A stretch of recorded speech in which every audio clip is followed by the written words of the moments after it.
Caríssimos irmãos e irmãs, a liturgia de hoje nos coloca em reflexão diante de um grande mistério. O mistério, o fato histórico da ascensão do Senhor aos céus. Antes da leitura da palavra de Deus, naquela que chamamos ser a oração do dia ou da coleta, após o hino do Glória, o padre hoje assim rezou: a vossa ascensão, Senhor, já é a nossa vitória.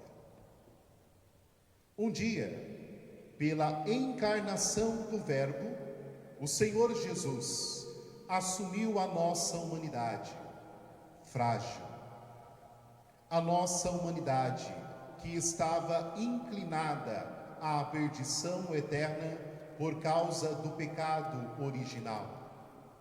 Agora, pela solenidade de hoje, pela ascensão, Jesus se eleva aos céus, conduzindo a nossa humanidade, o gênero humano, com a humanidade restaurada, glorificada em seu corpo ressuscitado, que ele apresenta ao Pai. É por isso que a oração assim se pronunciava: a vossa ascensão já é a nossa vitória, pois o primogênito que se eleva aos céus é para nós o anúncio do futuro da vida dos cristãos. Os cristãos batizados em nome do Pai, do Filho e do Espírito Santo, coerentes com o que significa ser batizado, ou seja, que se esforça por viver a vontade de Deus na fé, na esperança e no amor. Recordando que Jesus subiu aos céus com a nossa humanidade, sabemos, pois, que este é o futuro que nos aguarda. Também na palavra de Deus hoje, nós vemos que a ascensão do Senhor instaura uma nova fase na história da nossa salvação. Vimos que, na leitura dos Atos dos Apóstolos, que é atribuída a São Lucas, ele faz questão de apresentar um momento de ruptura, mas ao mesmo tempo de um novo início. Ele diz que após 40 dias a ressurreição de Jesus, ele por várias vezes apresentou-se aos seus discípulos. Sabemos, no cenáculo, no caminho a Emaús, hoje no Evangelho também, ao monte que foi indicado na Galileia, e Jesus, portanto, foi alimentando, fortalecendo os seus discípulos para esta nova fase da história da salvação, onde agora Jesus se faz presente, como mesmo prometeu ao final do Evangelho, mas que continua presente na história, através do Espírito Santo que será derramado sobre nós, domingo que vem no Pentecostes, mas também continua presente através da sua igreja. É por isso que nós ouvimos o mandato missionário de Jesus: ide e fazei discípulos meus, batizando-os em nome do Pai, do Filho e do Espírito Santo. É a fase agora onde Cristo se faz presente pela mediação da sua igreja.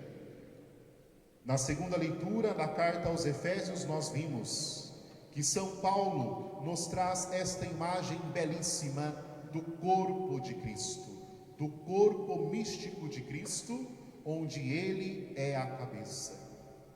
A igreja é o corpo místico de Cristo, e Cristo se faz presente na história através da sua igreja. O que também a liturgia de hoje, nos textos que nos foram proclamados, nos ajuda a refletir é de que, como podemos ter uma ação fecunda que transpareça autenticamente a presença de Deus no mundo através da igreja? E pela estrutura da liturgia, nós podemos tirar alguns ensinamentos. A Igreja do Senhor, que somos todos nós, bispos, padres, leigos, temos que ser uma igreja que contemple o mistério do Senhor. Nos Atos dos Apóstolos, nós vemos que a multidão estava ali reunida e contemplou a subida do Senhor aos céus, admirados. A igreja precisa sempre estar em contemplação, se admirando da beleza de seu Mestre e Senhor.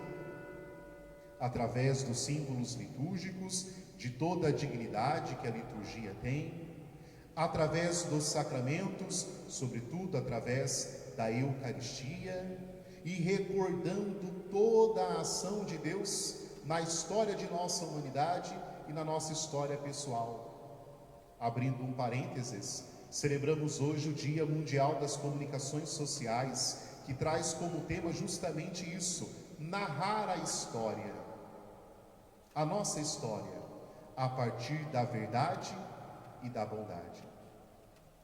Assim, portanto, somos chamados, queridos irmãos e irmãs, a contemplar a história de nossa salvação universal e também a salvação que Deus opera no nosso dia a dia. Precisamos ser uma igreja que contemple.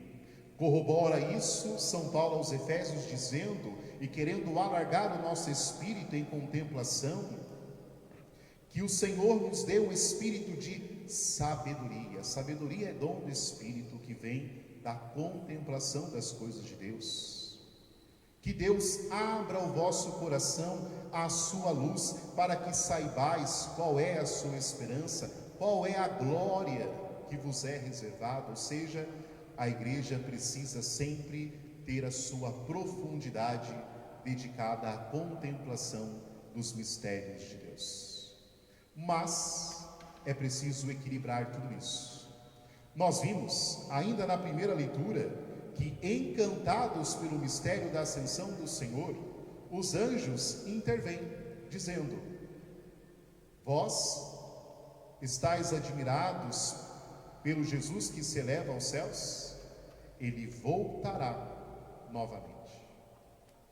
E nós vemos também no Evangelho que os discípulos fazem a experiência da contemplação e do sagrado quando Jesus se faz presente no meio deles, e isso se torna manifesto quando eles se ajoelham, se prostram, sinal muito claro nas Escrituras, sobretudo quando eles estão sobre o monte, como Elias o fez, como no Monte Tabor, de uma experiência profunda do sagrado e do mistério. Eles contemplam o mistério naquele momento. Mas Jesus, assim como já tinha feito no Monte Tabor, diz: é preciso descer.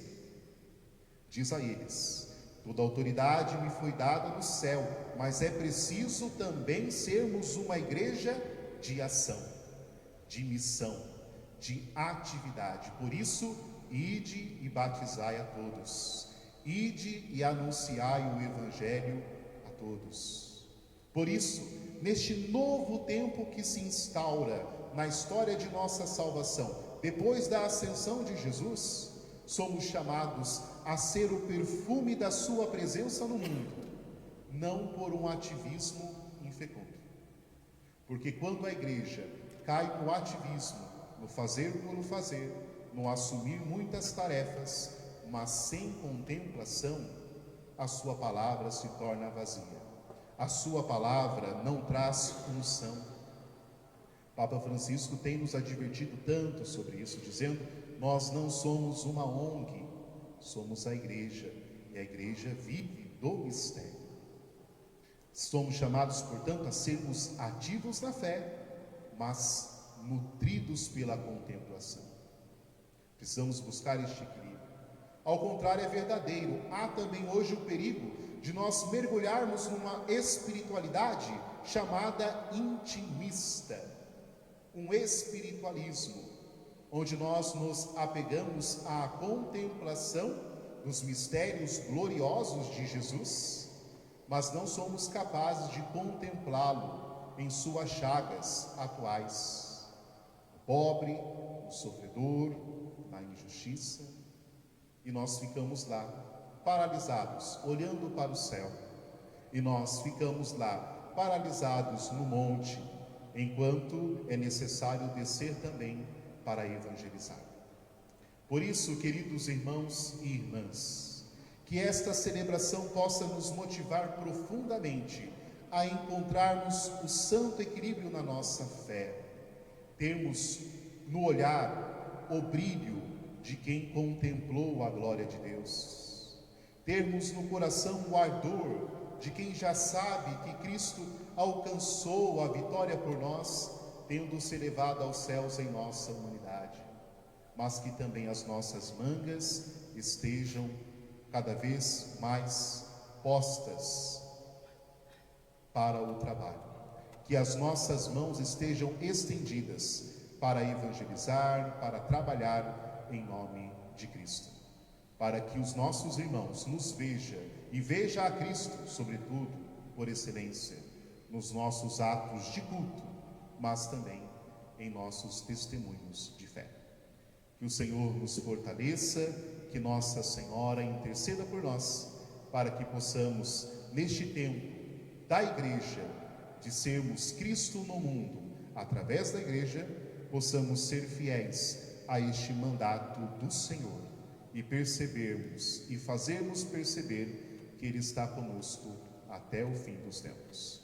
Assim seja. Amém.